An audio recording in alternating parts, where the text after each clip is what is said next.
माता भूमी पुत्रोहम पृथिव्यः.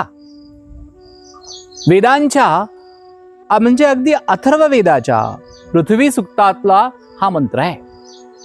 बघा, अनादी काळापासून आपल्या संस्कृतीमध्ये, आपल्या भारतीय जीवन पद्धतीमध्ये या वसुंधरेला माता मानलेला आहे.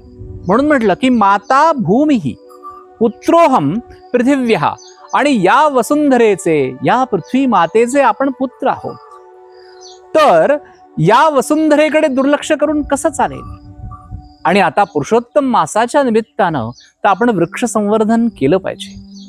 आता उत्तम प्रकारचा ऋतू सुरू होतोय, ग्रीष्म संपलाय आणि नवीन ऋतूची आपल्याला चाहूल लागलेली आहे.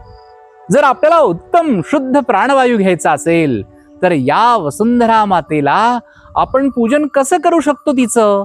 तर असे सुंदर सुंदर वृक्ष आपण केवळ आधीच्या पूर्वजांनी जे लावले आहेत तेच पाहून आनंद घेणार आहोत का, की त्यांचं संवर्धन करणार आहोत? विचार करा.